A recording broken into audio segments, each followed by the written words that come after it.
네, 하루의 경제 주식 마무리 징검다리 연휴에도 저희 경주마와 함께 하시죠. 아마 오늘 같은 날에도 저희 경주마 보고 계신 분들이라면 이 투자에 대한 열정이 남다른 분들이 아닐까 싶습니다. 그리고 그런 성실함과 꾸준함은 반드시 성공으로 이어지기 마련이죠. 여러분의 성공을 돕기 위해 저희 경주마 오늘도 강력한 세 분과 함께 하겠습니다. 세 분 어서 오세요.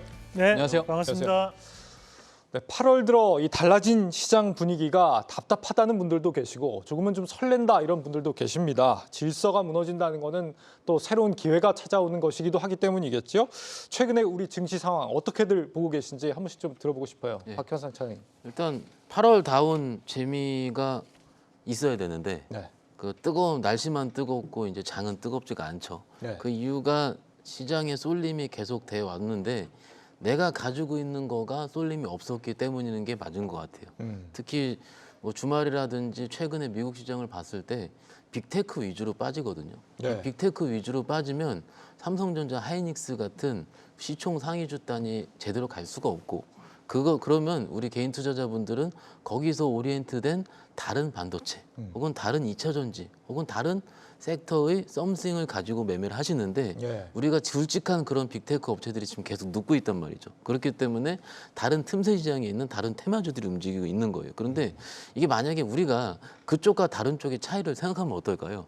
내가 생소함과 익숙함의 차이거든요. 네. 그러니까 생소한 것에 손이 안 나가는 겁니다. 네. 그렇기 때문에 일단 지금 입장에서는 내가 생소한 것에 대한 좀 약간의 거리감 그렇기 때문에 시장이 상대적으로 더 안 좋아 보이고 이렇게 생각이 들 수 있는 거거든요. 네. 그래서 오늘 우리 시간을 통해서 좀 매매하는 방법이라든지 접근 전략을 좀 같이 고민해 보시면 어떨까 네. 싶습니다. 생소한 걸 좀 익숙하게 만들어 보면 좋을 것 같습니다. 박 팀장님. 예, 아니 너무 좋은 말씀해 주셔가지고요. 네. 생소함에 대한 거리감이라는 게 정말 지금 미국 시장도 어떻게 보면은 빅테크 위주로 상반기가 계속 이제 지속적으로 좀 좋았다가 네. 최근에 이제 차트를 보신 분들 아시겠지만 뭐 아마존을 제외하고는 전체적으로 조금 추세가 좀 꺾이는 그런 모습을 좀 보여주고 있습니다. 맞습니다. 그러니까 지금 박 차장님께서 말씀해 주셨던 것처럼 정말 우리가 너무 익숙한 그런 기업들이 많이 가다가 지금 어느 정도의 어떤 버블이다 또는 인공지능이 너무 좀 과열된 상황이다 이런 거 이후로 저희가 좀 생소한 거에 대한 어떤 거부감이 있는 시장이 좀 이어지는 것 같고요. 그게 이제 국내 시장도 마찬가지로 좀 쏠림이 지나고 나서 어느 정도 좀 8월 달이 약간의 소강 상태로 좀 들어간 게 아닌가 이렇게 보여집니다. 뭐 과거에 S&P 500이나 나스닥의 어떤 상승률 또는 월별로 어떤 상승률을 보게 되면은 8월 달, 9월 달이 좋지는 않았어요. 네. 1950년부터 2020년까지 70년간의 어떤 그 데이터 통계로 봤을 때 8월, 9월은 좀 쉬어가는 장이 좀 이어질 수 있다. 이런 이제 데이터가 있는데 어떻게 딱 맞아 떨어지듯이 또 8월 1일부터 또 시장이 약간의 소강 상태로 좀 들어가는 그런 모습인데 물론 지금 국내에 여러 가지 이슈가 있기 때문에 국내 시장에서는 많은 분들께서 하나의 또 이제 어떤 이제 테마나 네. 또는 이제 갈 수 있는 그런 섹터들을 지금 잘 발굴하시고 마찬가지로 또 옥석가리를 잘 하셔가지고 남은 하반기 잘 준비하시면 될 것 같습니다. 네. 네. 대표님. 네, 8월은 테마의 계절입니다. 뭐 누누이 말씀드리지만 8월이 테마의 계절이기 때문에 우리가 수급 공백이 이루어질 수밖에 없는 부분이고 뭐 직장 다니시는 분들도 아시겠지만 8월 달에 대표이사님이 뭔가의 특별한 지시사항 자체를 내리지 않습니다. 8월 달은 조금 쉬어갈 수밖에 없는 그런 상황들이 연출될 수밖에 없고 하반기 전략이 나오더라도 우리가 8월 말이나 9월 초에 하반기 어떻게 해보자, 으쌰으쌰 해보자 그런 부분의 세부적인 안건이 결정되는 부분들이기 때문에 그런 부분이 주식시장도 마찬가지로 봐야 되고 글로벌 증시에서도 미국 증시가 8월 달에는 베케이션 시즌이라고 얘기하거든요. 그 정도로 이제 좀 쉬어갈 수밖에 없는 상황인데 다만 한 가지 긍정적으로 볼 수 있는 부분은 우리가 최근에 S&P 500이라든지 또는 나스닥을 조금씩 하락을 하면서 우리한테 친숙했던 기업들은 빠지고 있지만 다우 증시 같은 경우에는 우리가 이제 고배당이라든지 또는 이제 제조업 관련된 기업들이 대단히 많이 포함이 돼 있는 쪽이 바로 이 다우 증시입니다. 근데 다우 증시에 대한 하락폭은 깊지 않다는 얘기죠. 그 말은 뭐냐면 전반적인 경기 회복은 되고 있는데 대신에 현재 시장에서는 수급적인 공백으로 일부 차익 매물이 나오면서 일부 조정이 나타나는 장이다라고 판단을 하셔야 될 것 같습니다. 그럼 8월 달은 우리가 고점을 치고 난 다음에 빠지는 시장이 아니라 잠시 쉬어가는 시장이다라는 정도로 판단해 보시면 어떨까라는 말씀을 드리고 싶습니다. 지금 초전도체 테마주 중에 시총이 1조 원이 넘는 종목이 탄생했다 이런 얘기도 있던데 그런 것들이 이제 어떻게 보면 학계에서 의견이 갈리고 있는 와중에서도 이렇게 사람들이 수급이 몰린다는 게 테마의 계절이라는 걸 의미하는 걸 수도 있겠습니다. 일단 제 주식시장에 있는 입장에서 봤을 때 주가가 계속 오르면 믿게 돼요, 사람이. 네. 그리고 오늘 내가 예를 들어서 어떤 종목을 빠지는 데 샀는데 상한가를 치게 되면은요, 그거에 대한 희열은 말로 못합니다. 왜냐하면 삼성전자, 하이닉스 다 빠지고 있거든요. 그래서 우리가 7월 달에 다른 2차전지 섹터로서 쏠렸던 거와 똑같이 지금도 역시 비슷하게 그런 쏠림이 있는 것 같은데, 막상 제 현장에서 봤을 때 초전도체 쪽을 매매하시는 분들은 극히 소액이거든요. 네. 그러니까는 큰 자금을 매매하시는 분들은 초전도체를 일부 그냥 예를 들어 포트의 1%, 0.5% 정도만 자투리 자금으로만 사시는 걸 제가 확인을 했어요. 그러면 이런 종목들이 보면은 거래가 그렇게 많지 않거든요. 네. 그러니까는 이런 어떻게 생각할까요? 거래가 많지 않은 상황에서 일정 자투리 자금들만 쏠린다. 이것도 쏠림일 수가 있긴 있거든요. 그래서 일단 매매 결을 같을 경우는 조금 조심하는 건 맞긴 맞아요. 왜냐하면은 우리가 매매할 때 그 다음을 고민하는데, 그 다음에 저 지난주 수요일 날 목요일 기억하시면 상한가 줬다 하한가 줬다 계속 변동성이 컸었거든요. 냉온탕으로 갔죠. 그렇죠. 네. 근데 이게 만약에 오늘 장중에 그런 이슈가 하나 좀 나왔었고, 만약에 이제 우리가 광복절날 쉴 때, 그리고 그 이후에 또 다른 무언가가 우리 쉬고 있는 와중에 다른 이슈가 나오게 되면 또 하한가가 나올 수가 있거든요. 그래서 매매 일종으로 봤을 때는 작은 부분만 하셔야 된다. 그리고 변동성에 대비해야 된다. 근데 나는 이런 변동성 하기 싫다. 그럼 일단 안 쳐다보시면 된다. 이렇게 결론적으로 말씀드릴 수 있겠습니다. 근데 최근에 주식시장의 쏠림이 심하다고 느껴지는 이유 중에 하나가 또 시장을 좀 개인들이 이끌어가고 있는 시장이 됐다라는 부분도 있거든요. 그러니까 외국인들이 지난 10거래일 동안 들어온 걸 보니까 코스피는 3일밖에 안 들어왔고요. 10거래일 중에. 코스닥은 이틀밖에 안 들어왔습니다. 8월이 테마 중심으로 흘러가는 이유도 사실 거기에 있지 않나 싶기도 한데, 이런 시장의 흐름이 투자를 하시기에는 좀 좋은 시장의 흐름인가요? 아니면 어려우신가요? 어떠세요? 쉽지 않습니다. 왜냐하면은 직접 제가 매매라는 입장에서 이게 작은 종목이 대부분이잖아요. 움직이는 것들이. 그러면은 제 입장에서는 일정 자금을 이만큼 사야 되는데 호가가 비어 있어요. 호가가 비어 있으면 제가 한번 사면은 몇 프로씩 올라가고요. 네. 그건 그렇다 치겠습니다. 근데 만약에 내가 잘못해서 팔 때는요, 매수 호가가 텅 비어 있습니다. 3주, 5주, 6주 이렇게 있으면 저는 5,000주 팔아야 되는데, 네. 그렇게 보면 이제 내가 5% 이상을 밀어야 되거든요. 그래서 그거에 대한 일종의 어떻게 보면 매매 허들이 좀 있는 거고요. 이런 장을 좋아하시는 분들의 특징은요, 작은 종목, 작은 금액을 가지고 내 점심값 벌어야겠다 이렇게 하시는 분들이 꽤 있거든요. 네. 그런 분들은 조금은 재밌어 보긴 하는데, 말 나온 게 조금 첨언드리면은 네. 오늘까지가 2분기 실적 발표 시즌입니다. 오늘까지였어요? 네. 그리고 각 시즌별로 이런 실적 발표 시즌의 마지막에는요, 경험적으로 매매가 매우 어려웠어요. 왜냐하면은 안 좋게 봤던 주식 잘 나오면 그쪽으로 쏠리기도 하고요. 네. 좋게 봤던 주식이 갑작스럽게 조금 컨센보다 10억, 뭐 5% 덜 나왔다고 하면 갑자기 10% 밀어버리기도 하고요. 이런 변동성이 있는 와중에 그쪽으로 쏠린 거거든요. 그래서 아마도 우리가 지금 휴일이나 연휴를 지나고 있는 상황에서 지나고 난 다음에 시장을 맞이하게 된다면은 조금 시장의 결론도 바뀌어 있을 수 있습니다. 그렇게 생각하시면 어떨까 싶습니다. 예.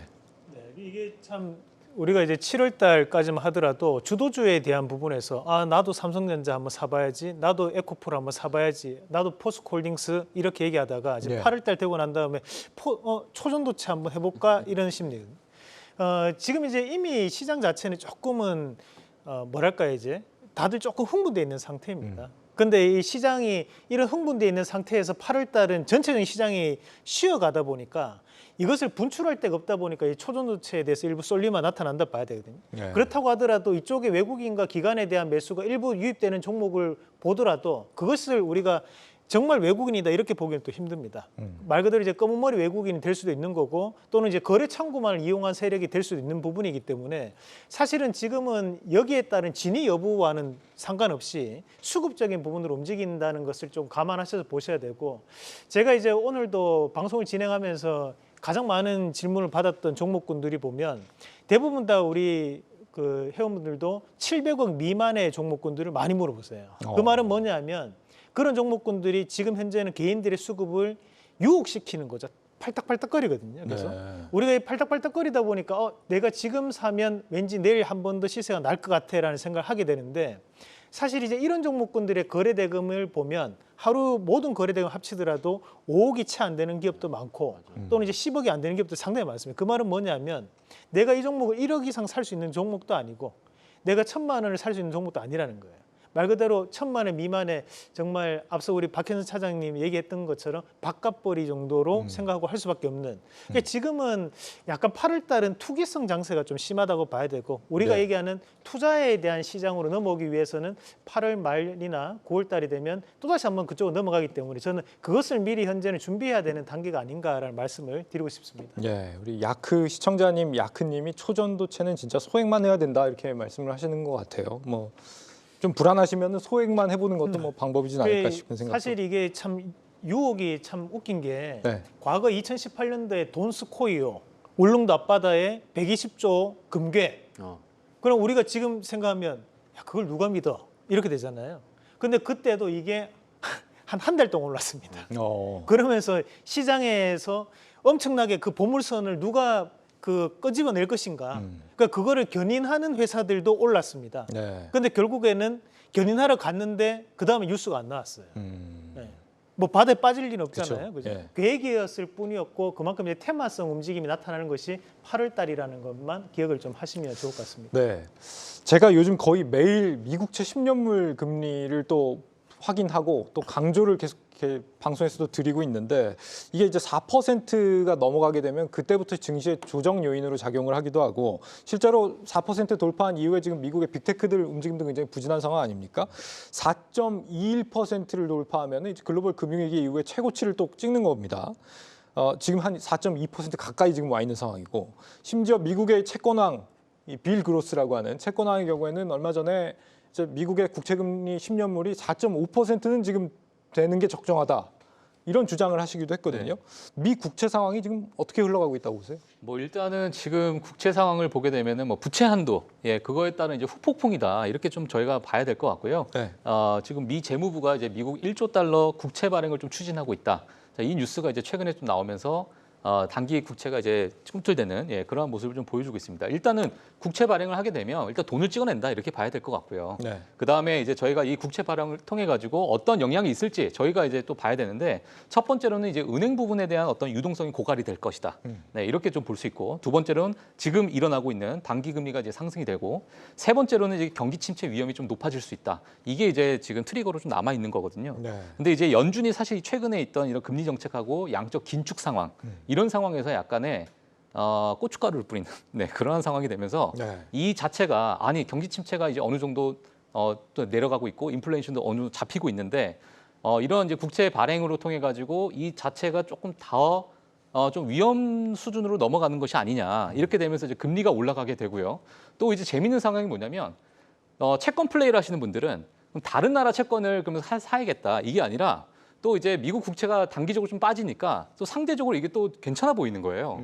그래서 다시 또 미국 국채로 또 들어가는 그러한 어떠한 이런 순환이 계속 이어지고 있다 이렇게 좀 볼 수 있을 것 같습니다. 예. 지금 미국 월가에서는 시티그룹 같은 경우에는 S&P 500 기준으로 봤을 때 약 한 5.4% 정도 하락할 수 있는 요인이 있다 이렇게 좀 보고 있고요. 뱅크 오브 아메리카 같은 경우에는 지금 이 상황은 뭐 금리 인상에 0.25% 그러니까 25bp를 올린 그러한 효과를 지금 내고 있는 수준이다. 이렇게 네. 좀 얘기하면서 은행권에 대한 어떤 시스템적인 어떤 리스크 이런 부분을 좀 강조하고 있는 상황입니다. 예. 그래서 저희가 이제 저희 주식 투자 하시는 분들도 이제 채권과 사실 과거에 한 23년 동안은 채권과 주식의 어떤 상관관계가 그렇게 많이 연동되지 않았었어요.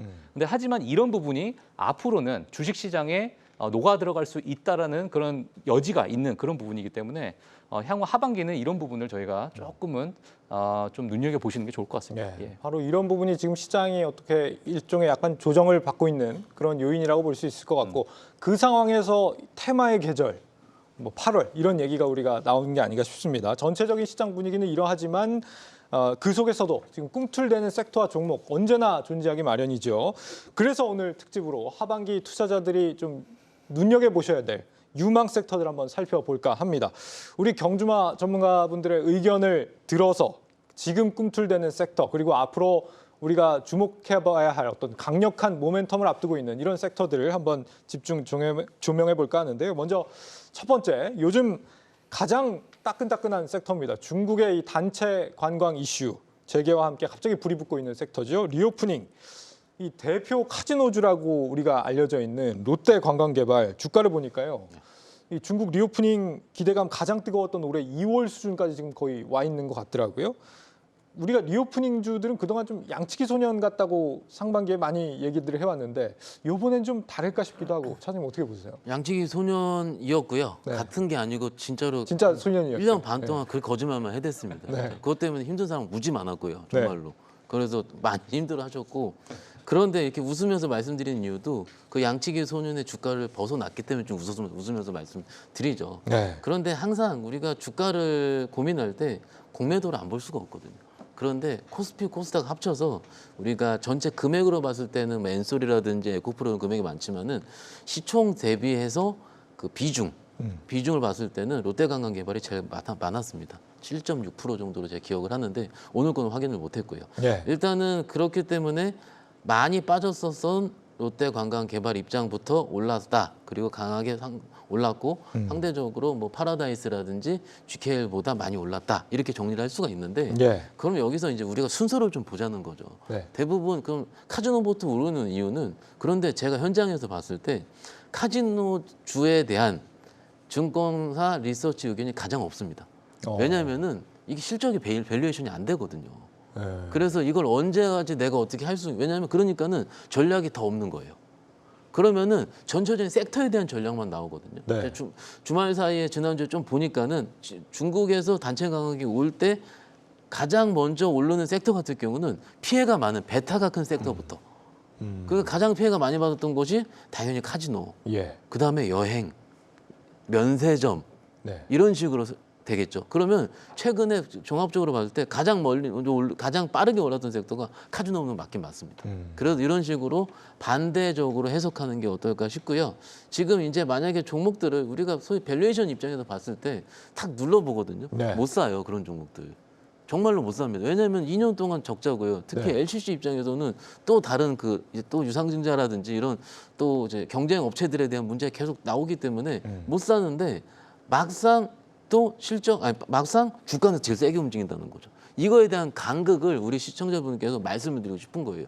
항상 주가는요. 우리 시장에서 이제 실적이 돕니다. 해볼만 합니다 했을 때는 밑에도 50% 이상 올라가 있습니다.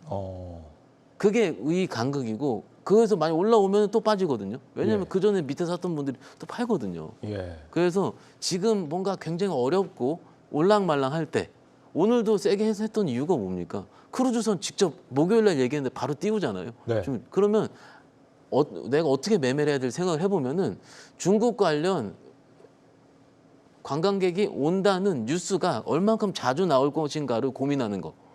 그게 더 투자 전략이 나올 수가 있습니다. 당장의 어떤 재무 상황 이런 걸 볼 게 그럼요. 아니라 예.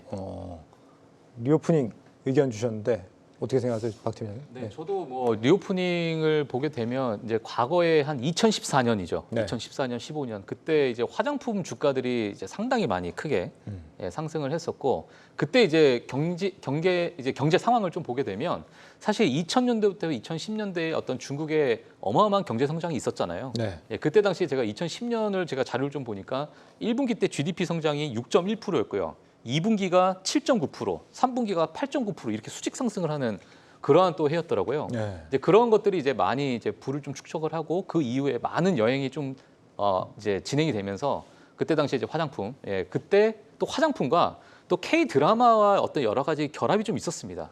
그렇기 때문에 그런 부분이 큰 이제 수혜로 좀 남았던 그런 상황인데 지금의 어떤 리오프닝을 저희가 좀 봤을 때 과거 이제 사드와 코로나의 어떤 장기간 동안에 묶여 있던 그런 이제 유커들 그런 부분이 지금의 우리 코리아 트렌드와 어떤 부분이 결합이 될 수 있을까 했을 때는 여전히 저희가 이제 뭐 K-팝이나 여러 K 한류 이런 것들이 여전히 남아 있고 그런 부분에 대한 어떤 목마름은 분명히 있다고 저는 생각이 들거든요. 예. 여기에 제가 조금 좀 갈목하게 좀 보고 있는 부분이 바로 좀 미용 부분입니다. 그래서 이제 중국에서 한국 왔을 때 물론 면세점과 화장품에 대한 어떤 퍼져 나가는 부분도 있겠지만 전체적으로 뭐 성형이나 아니면은 뭐 미용에 관련된 것들 이런 부분들까지 저희가 좀 광범위하게 볼 수 있는데 예. 앞서 이제 차장님께서 말씀해주신 것처럼 이 부분의 어떤 노이즈가 얼만큼 이제 투자자들한테 내 손바닥 안에 올지 그 부분을 저희가 좀 봐야 되기 때문에 얼만큼 이 노이즈가 형성이 될지 그 부분을 저희가 같이 보시는 게 좀 좋을 것 같습니다. 예. 우리 시청자 달러가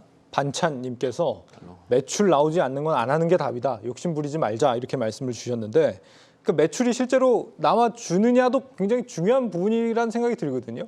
이 부분을 우리가 따져볼 수 있는 게 결국에는 이 단체 관광이 실제로 재개가 됐을 때 과연 이 중국인들이 우리나라에 와서 소비를 할 수 있을까? 왜냐하면 지금 중국 굉장히 장기 침체 국면에 접어든다면서요. 이게 조금은 저는 다른 의견을 좀 가지고 있는데 네. 주가라는 것은 항상 이제 선반영이 됩니다. 그렇다 보니까 우리가 이제 실적을 확인한 다음에 사야지라면 이미 주가는 많이 올라와 있는 상황들이 될 수밖에 없고 사실 지금 현재 시장도 마찬가지거든요. 우리가 2분기 실적을 확인하자, 2분기 실적이 좋은 기업이 간다는 게 아니고 3분기에 좋아질 수 있는 기업이 지금 오른다고 보셔야 됩니다. 예. 그럼 현재 이미 7월 달부터는 3분기 실적이 반영되는 구간이기 때문에 그럼 현재 이 중국 관련된 기업들이 오르는 것도 마찬가지로 봐야 되는데 우리가 지금까지 중국 관련된 기업들에 대한 부분 주가가 그만큼 빠져서 내려왔다는 거죠. 주식에 이런 격언이 있습니다. 많이 빠진 것만큼 좋은 주식이 없다라는 얘기가 있거든요. 그럼 우리가 바꿔서 이렇게 생각을 하시면 좋을 것 같아요. 이제 대주주의 입장에서는 당연히 주가에 대한 부분 관리할 수밖에 없습니다. 우리가 그런 주가에 대한 관리적인 차원을 본다고 하면 지금 현재 중국인들이 기대는 100이지만 지금 50만 유입되더라도 시장은 와 이번에 이만큼 50이나 유입됐어에 대한 부분에서 좀 더 방점을 찍고 거기에 대한 수급이 붙는다고 봐야 된다는 거예요. 그러면 사실 우리가 화장품만 냉정해 보더라도 중국 내에서 국내 브랜드들에 대한 화장품 가치는 상당히 많이 떨어졌습니다. 예. 과거처럼 얘기할 때 우리가 2022년까지에 대한 통계를 보더라도 중국 자국 내 화장품에 대한 우선순위가 대단히 높게 나타나요.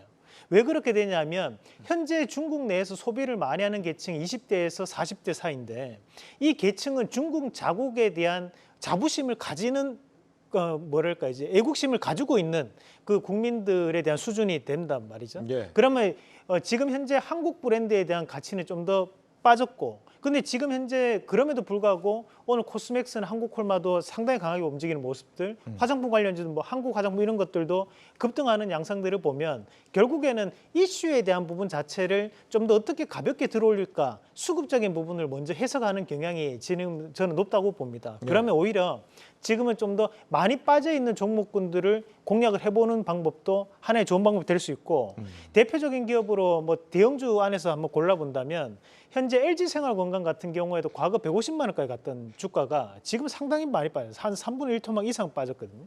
그랬다는 것은 현재 구간 자체에서는 바닥을 다지고 다시 한 번 더 좀 더 반등세를 좀 더 올려낼 수 있는 그런 양상도 충분히 벌어질 수 있기 때문에 대형주 선 안에서 만약 공략을 한다면 좀 더 저가 매수를 돌입할 수 있는 기업들 위주로 보신다면 지금 화장품주는 좀 더 갈 수 있고 중국 관련된 기업들도 좀 더 탄력적인 움직임을 9월 달까지는 보일 수 있는 양상이 나타날 것이다 라고 말씀을 드리고 싶습니다.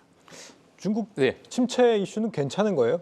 뭐 100 중에 50만 들어와도 성공이다 이렇게 말씀 주시긴 했는데 네네. 실제는 어떻습니까 지금? 지금 뭐 중국의 위기다 해서 지금 뭐 과거에 이제 헝다 사태가 있었고요. 뭐 최근에 이제 비구이 위안, 네 그리고 완다그룹의 어떤 디폴트 위기가 또 이제 깔려 있는 상황인데 네.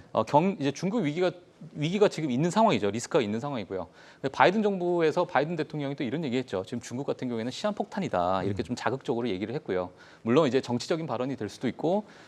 뭐 약간의 어떤 자극을 주기 위한 그런 발언일 수 있겠지만은 현 실점은 지금 중국이 좋지 않다는 얘기입니다. 예, 그렇기 때문에 이런 부분을 저희가 또 봐야 될 부분이 있고 또 저희가 뉴스를 보게 되면 늘 나오는 게 지금 청년 실업이거든요. 근데 이제 통계상으로 지금 뭐 20%다, 23%다 이런 얘기가 나오고 있지만은 비공식적으로 지금 46%가 넘어가고 있다. 예. 이런 얘기가 또 나오고 있는 상황이고요. 그렇다 보니까 지금의 이 리오프닝도 과거에 어떤 중국 경장에 힘입어서 왔던 그런 유커인지 아니면 지금 중국의 상황이 좋지 않은 상황에서 과거에 800만 명씩 왔던 그러한 어떤 부분을 저희가 그대로 누릴 수 있을 것인지는 저희가 향후 좀 지켜봐야 되는 부분이고 그런 어떤 수요나 그런 소비가 어느 정도 어디로 들어갈지도 저희가 지금 상황에서는 조금 기대감으로 좀 움직이고 있는 상황이다. 이렇게 저희가 좀 지켜봐야 될 것 같습니다. 예. 예. 이 중국 경기 회복에 대한 의구심은 있긴 하지만 어쨌거나 뭐 중국이라는 시장 자체가 굉장히 거대하기 때문에 기대감은 가져볼 수밖에 없고요. 거기서 우리 기업들이 뭔가 기회를 얻는다면 당연히 좋은 일입니다. 리오프닝주 관련해서 좀 하나씩 좀 짚어보고 싶은데 우선 말씀하셨던 이 화장품주들 관련해서 세부적으로 보면 약간씩 좀 흐름이 갈리는 것 같은 게 말씀하신 뭐 LG 생활건강이나 아모레퍼시픽 이런 종목들보다도 뭐 한국 화장품 뭐 코리아나 그런 것들 있잖아요. 예. 코스맥스 이런 게 좀 강한 흐름을 보이는 거. 자, 이제 정리를 해볼게요. 네. 한국 화장품 코리아나는 2014년도, 3년도 때 그때 상한가 굉장히 많이 쳤었던 그런 전통 종목이고 네. 중국에 직수혜가 있었던 섹터입니다. 그런데 지금은 그쪽을 잘 안 보죠. 그런데 그런 종목들이 지난주에 상한가가 2번 치칠 정도로 강하게 올라왔는데 고점 대비해서 거의 70% 이상이 빠졌는 상태에서 밑에서 올라왔기 때문에 과거에 소위 들고 계셨던 분들 입장에서 이만큼 올라와봤자 티가 안 나요. 그래요. 그리고 지금 입장에서 좀 정리를 하자면은 이상훈 대표님 잘 말씀하셨고 박 팀장님 말씀하셨는데 전통 화장품과 그러니까 우리가 알고 있는 아모레퍼시픽, LG생활건강 그걸 하느냐 그리고 박 팀장님 말씀하신 피부 미용 의료기기 쪽을 하느냐 네. 이게 지금 굉장히 저도 고민인 거예요. 모멘텀을 생각을 해볼게요. 지금 오늘까지 실적 발표 시즌을 얘기를 했어요. 예. 근데 피부 미용은요 원래 좋았었습니다. 원래 좋았기 때문에 과연 시장 메이저가 될 수 있는 외국인 기관 입장에서 이상로 대표님이 말씀하신 그런 전통주를 선택할 확률이 높은가? 아니면은 지금 실적이 계속 잘 나오고 있는 피부 미용 쪽을 선택할 확률이 높은가? 이걸 지금 고민해야 되는 생각을 하거든요. 네. 그런데 그의 답은요 뉴스플로우입니다. 왜냐하면은 지금 예를 들어서 피부 미용을 와서 그러니까 단체 관광객이 와서 피부 미용에서 시술을 하는 단체 관광객 수요가 높다라는 기사가 나오면 그쪽이 세게 쏠 것 같아요. 근데 지금은 이제 오는 단계, 올랑말랑하는 단계이기 때문에 그에 대한 방향성이 아직 안 정해진 상황이거든요. 만약에 실적으로 봤을 때는 당연히 피부 미용 쪽으로 가야죠. 뭐 파마리서치라든지 제이시스메티카 이런 쪽으로 가긴 해야 되는데 네. 지금 이제 막 2분기 실적 발표가 끝난 입장에서 자금들의 흐름 자체가 과연 화장품주로 다 쏠릴지에 대해서는 저는 의문이 있거든요. 왜냐하면은 하반 그 8월 중순 이후에 한 20일 넘어가지고 다시 하반기로 가서 외국인들이 코리아 매수가 들어올 때 과연 화장품을 살까? 제 생각엔 반도체 살 것 같거든요. 네. 그러면은 거기는 또 말라 있는 거예요 수급이. 그래서 지금은요 저 굉장히 약간 아까 처음 그래서 어렵다 말씀드렸는데 전략을 짜기 굉장히 어려운 거예요. 예. 차라리 매매를 하실 때는 확인하고 하시는 게 맞을 것 같습니다. 오히려 내가 이 섹터가 조정받을 때 들어가자 맞을 수 있어요. 그런데 전통적인 화장품, 한국 화장품, 코리안 이런 쪽은 매매가 거래가 터질 때 그냥 시장에서 매기가 쏠리는 그런 종목으로 국한되는 거 하나. 네. 피부 미용 섹터는 전통적인 그 메이저들이 매매했던 섹터 하나. 그리고 대형주 입장에서 봤을 때는 중국 입장에서 많이 빠졌기 때문에 리바운딩을 보는 거 하나. 아예 군을 나눠서 매매하시는 게 낫고요. 뭐 개인적으로는 그래도 실적이 나와 보이는 섹터를 해야 되는데 일단 그거는 조금 며칠 지나고 봐서 해야 된다. 이렇게 생각하고 있습니다. 그 섹터 내부에는 뭔가 고민이 많이 되는 점이 있는 모양인데 혹시 이상훈 대표님도 같은 고민을 좀 하세요? 그보다는 이제 우리가 이 성격 규정을 좀 할 필요가 있는데 네. 화장품은 주도주가 아닙니다. 일단 기본적으로. 그러면 이제 우리가 이 주도주가 아닌 섹터는 길게 들고 갈 수 있는 종목군들은 아니라고 봐야 돼요. 그래서 현재 시장에서 여러분들이 생각하는 주도주는 뭔지를 먼저 판단하는 게 저는 제일 중요하다고 보거든요. 뭘까요? 그러니까 지금 현재 시장에는 주도 정해져 있죠. 우리가 7월 달까지 달려갔던 종목군들이 주도주입니다. 그런 7월 달까지 달려갔던 종목이 뭐냐는 거가 저는 중요하다고 보는데 결국은 이제 반도체라는 것도 글로벌적인 흐름으로 같이 갔던 거고 네. 그래 자동차도 글로벌적인 흐름과 같이 갔던 거거든요. 그럼 2000년도 마찬가지라는 거죠. 그럼 그것은 기간의 수급이 붙으면서 기술적 혁신을 동반하고 내 생활에 체감이 되기 때문에 이런 섹터군들은 쉬었다가 다시 한번 또 달려갑니다. 그런데 이제 우리가 화장품주는 현재 상황에서는 낙폭과대라는 게 가장 크고 네. 거기에 중국에 대한 기대감이 현재 주가를 반등시키는 겁니다. 그러면 우리가 성격 규정을 할 때 화장품주가 이끌면서 주도주가 되기 위해서는 정부 정책이 붙어줘야 되거든요. 그런데 현재 정부는 중국과에 대한 친한 성격 자체를 가지지 않습니다. 네. 그러면 여기에 따른 부분 자체에서는 우리가 트레이딩 관점에서에 대한 접근이 저는 필요하다고 봐요. 그러면 그에 따른 관점에서에 대한 성격 규정을 먼저 하고 난 다음에 종목에 대해서 이제 대응을 해야 되지 않을까라는 말씀을 좀 저는 드리고 싶습니다. 그래서 결론은 트레이딩의 관점으로 접근하라는 네, 말씀이신 맞습니다. 거죠? 그러니까 지금 이제 중국 같은 경우에는 9월 달에 항저우 아시안 게임이 9월 23일부터 있고 네.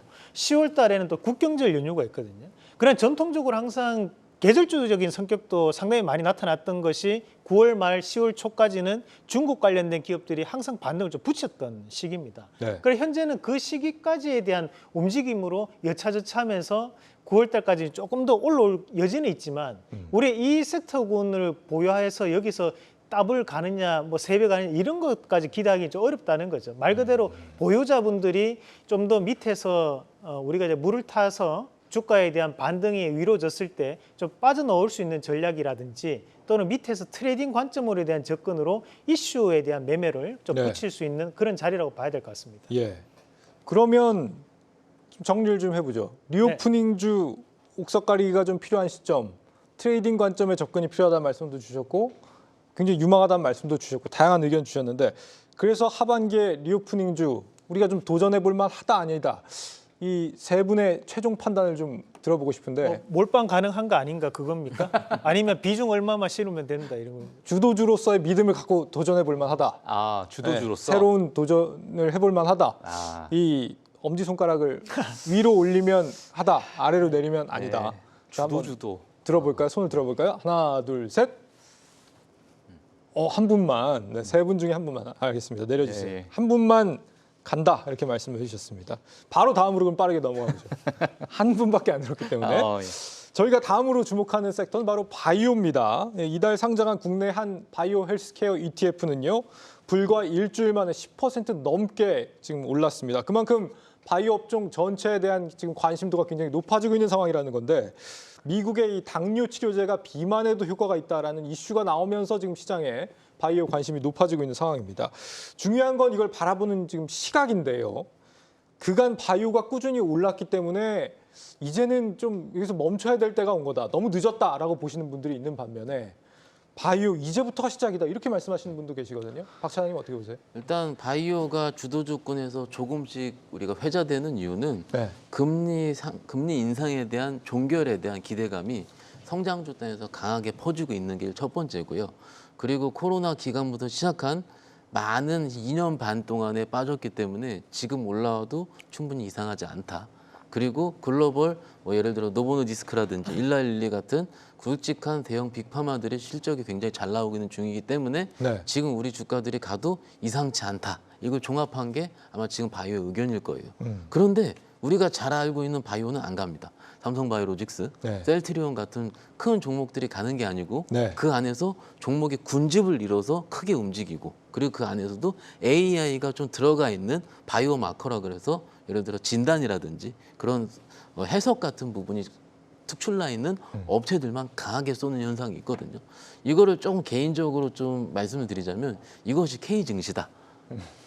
K 증시다. 예, 이게 왜냐면은 바이오가요 쏠릴 때는요 한 번에 쏠리는데 그것이 정말로 굉장히 좀 뭐라 그럴까요? 못 잡을 정도로 강하게 쏠리고요. 그리고 요즘도요 우리가 아시다시피 이제 뭐 매체라든지 유튜브, 텔레그램 이런 쪽에서 회자가 되면 또 굉장히 쏠리게 되는 현상이 있거든요. 그런데 이것을 우리 투자자분들이 좀 이따 말씀을 드리긴 하겠지만 조금 이것이 생소하실 거예요. 네. 왜냐하면 예전에는 우리가 삼성전자, 현대차 이런 처음에 이제 우리가 아시다시피 이제 반도체라든지 이런 쪽이 꾸준하게 갔었을 때라고 생각을 했는데 이런 종목들이 내가 안 쳐다본 종목들이 크게 가니까는 근데 막상 밑에 퍼포먼스 보면 2배, 3배거든요. 보름 만에. 그러니까는 이런 쪽으로 확인이 되고 있는 중이고요. 섹터는 조금 이따 한번 말씀을 드리면서 고민해 보도록 하겠습니다. 네. 박 팀장님은 어떻게 생각하세요? 바이오. 저는 뭐 과거에도 제가 이제 제약 바이오 쪽을 조금 유심히 보고 있다. 네. 개인적으로 좀 많이 보고 있는 상황인데 뭐 앞서 말씀해 주셨던 것처럼 지금 미국에 있는 여러 이제 비만 치료제에 대한 이슈가 지금 한국으로 좀 흘러 들어오면서 일부 이제 종목들의 어떤 같은 이제 임상 실험 이런 것들이 지금 부각이 되고 주가에 바로 이제 영향을 주고 있는 상황입니다. 사실 과거에 금리가 이렇게 올라갔을 때 아무리 이제 바이오 뭐 2상 임상이다, 3상 임상이다 나와도 안 움직였던 적도 많이 있었어요. 오히려 빠진 적도 있었고 네. 시장이 안 좋으면 그냥 같이 이제 무너지는 경우도 많이 있었는데 최근에 들어가지고 금리가 이제 어느 정도 동결 상태고 이제 뭐 금리 인하를 내년에 저희가 논할 수 있을 정도의 어떤 상황까지 오다 보니 뭐 중소기업 또는 뭐 벤처기업들의 어떤 자금 조달이 어려웠던 그런 기업들까지도 어느 정도 이슈가 되면은 이제 꿈틀대는 그러한 부분을 좀 볼 수 있거든요. 네. 그리고 과거에 대해서 뭐 많이 80% 또는 70% 많이 빠졌던 그런 종목들이 있기 때문에 그러한 부분에서 저희가 또 실적과 같이 연결할 수 있고 또는 우리가 공룡 제약사들 또는 우량한 그런 기업들과 또는 바이오 또는 AI와 같이 결합되어 있는 그러한 여러 협업을 통해서 저희가 다른 또 시너지를 낼 수 있는 그러한 뉴스들도 많이 쏟아져 나오고 있기 때문에 네. 이러한 부분이 어느 정도 시장이 좀 안정화되고 좀 뭐랄까요, 좀 지금의 어떤 상황이나 여러 가지 불확실성이 조금 제거가 된 후에는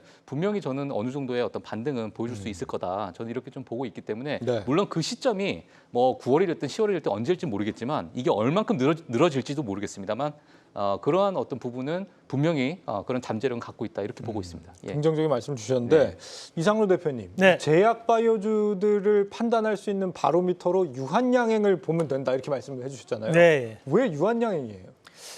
일단 유한양행 같은 경우에는 지금 현재 기술 이전에 대한 얘기가 나올 때마다 이제 들썩거리는 종목군이 유한양행이었고 규모적인 부분으로 보더라도 제약업계 안에서도 매출액이 가장 높게 나타나는 기업이 바로 유한양행입니다. 실질적으로 국내에서 판권 유통이 되는 제약용품들 안에서 약품들 안에서도 전체적인 부분에서 가장 높은 점유율을 차지하는 기업이 바로 유한양행이기 때문에 네. 유한양행이 이제 대장주에 대한 역할을 하고 있다라고 보셔야 되는 부분이고요.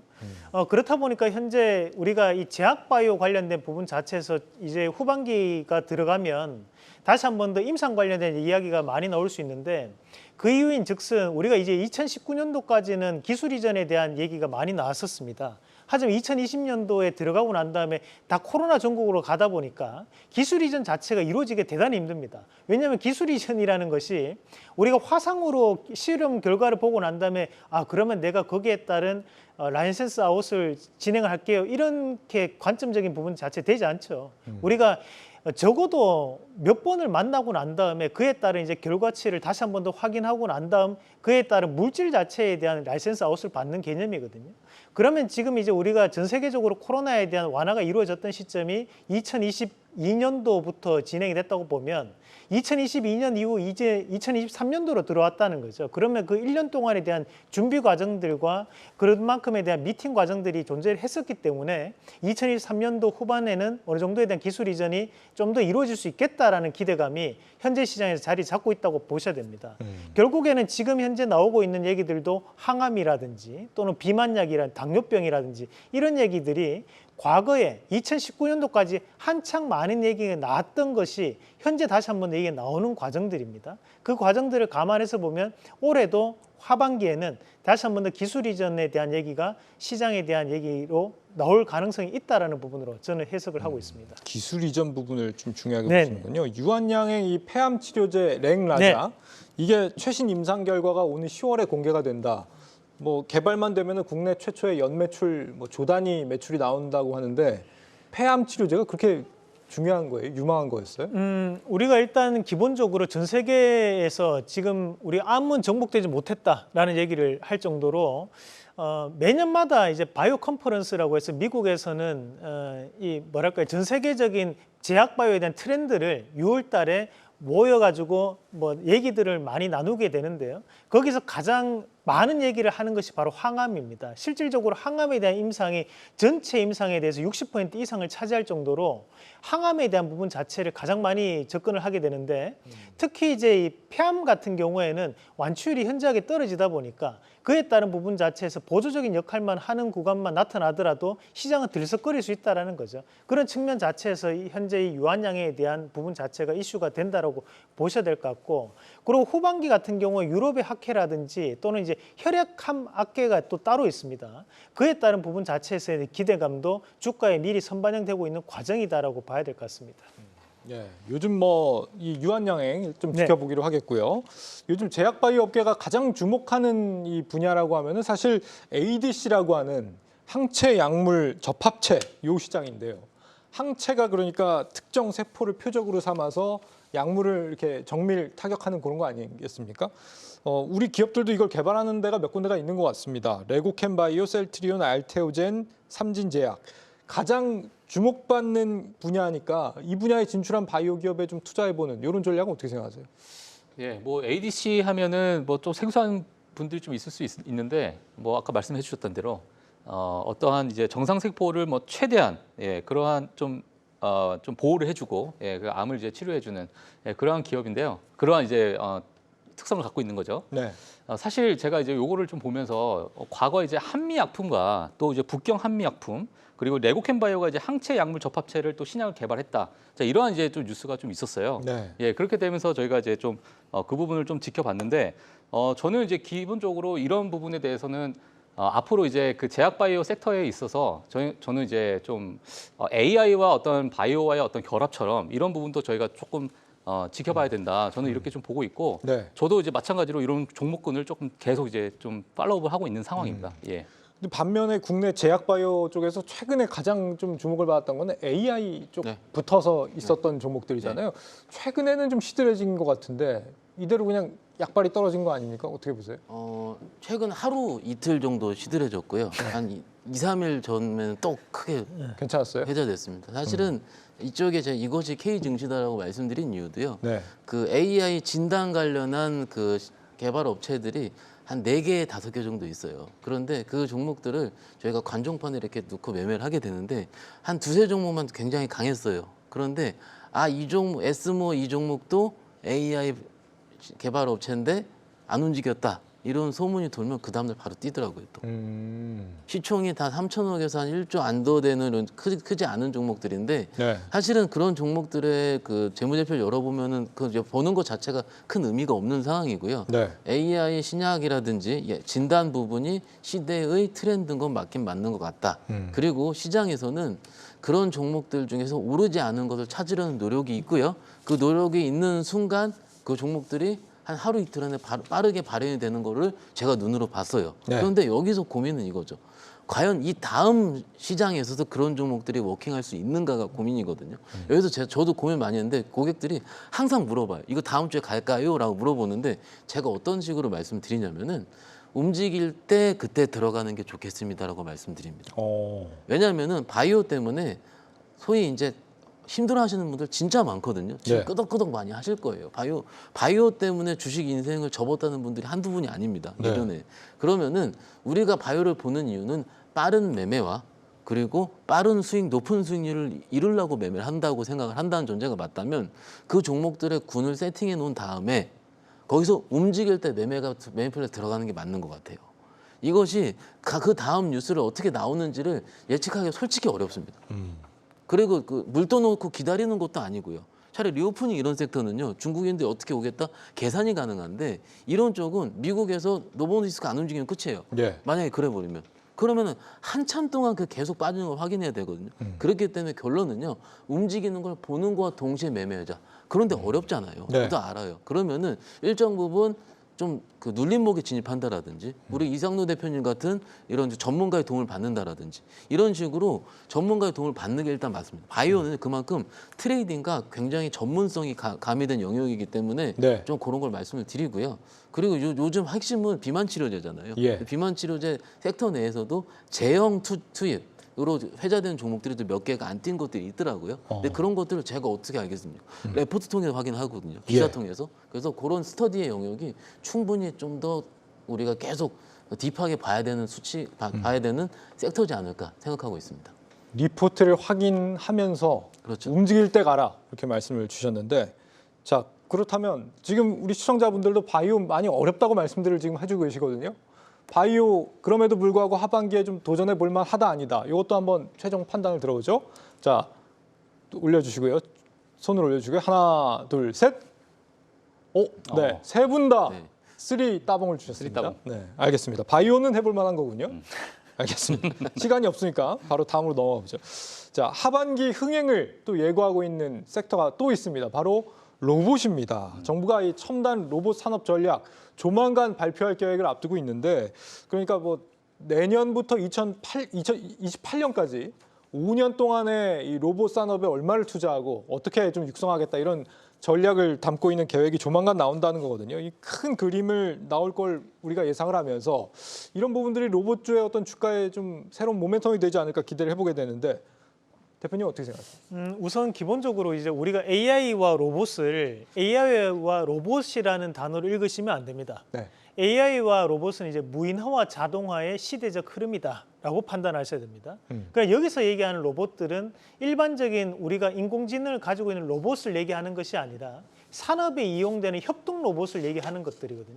그 말은 뭐냐면 우리가 일적인 부분 자체에서 능률을 향상시킬 수 있는 또는 이제 속도를 올릴 수 있는 그런 직접적인 매출에 도움이 될 수 있는 로봇들을 얘기하는 부분들이기 때문에 여기에 따른 흐름 자체는 좀 더 지속적인 흐름을 나타낼 가능성이 높다고 봐야 되는 부분이고, 한 가지 우리가 키워드로 접근을 한번 해본다면 최근에 이제 미국 IRA 얘기가 나오고 난 다음에 우리나라 기업들이 미국에 진출해서 공장들을 짓겠다는 얘기를 많이 하고 있습니다. 네. 근데 미국의 임금이 우리나라 1.5배 정도 더 비쌉니다. 그 말은 그럼에도 불구하고 마진폭이 개선될 수 있다라는 얘기를 하고 미국에 공장을 짓는다는 얘기는 거기에 들어가는 공장들은 대부분 다 스마트 팩토리 또는 이제 우리가 공장 자동화가 되어서 들어간다는 얘기가 되겠죠. 그러면 현재 있는 이런 로봇 산업에 대한 부분 자체에서도 좀 더 확장될 수 없는 움직임이 나타날 수밖에 없다고 보고, 뭐 후반기에 두산 로보틱스에 대한 기대감이라든지 같은 것도 이미 시장이 어느 정도는 좀 반영이 되면서 좀 더 우상향에 대한 패턴이 이루어지지 않을까라는 말씀을 드리고 싶습니다. 근데 상반기에 로봇주들의 움직임을 보면 사실 약간 대기업하고 협력하는 업체들 위주로 많이 가지 않았나요? 뭐 삼성, 현대, 두산 등등 보면. 예, 맞습니다. 사실 저 같은 경우에는 그 로봇줄을 좀 보면서 물론 국내에도 굵직한 로봇줄들 많이 있고요. 그리고 이제 삼성전자 같은 경우에도 뭐 레인보우 로보틱스 같이 이런 지분을 이렇게 가져가면서 레인보우 로보틱스도 엄청나게 큰 상승을 보여주면서 예. 그런 이제 큰 관심을 좀 받았었는데, 사실 빅테크를 보시게 되면 과거에 많은 기업들, 특히 뭐 테슬라나 아마존 같은 경우에도 R&D를 지출할 때요, 로봇 분야에 대해서 엄청난 지출을 많이 했습니다. 엄청난 이제 연구 개발 비용을 썼죠. 그 부분이 사실은 5년 전, 6년 전, 7년 전부터 계속적으로 이어져 와 있었고요.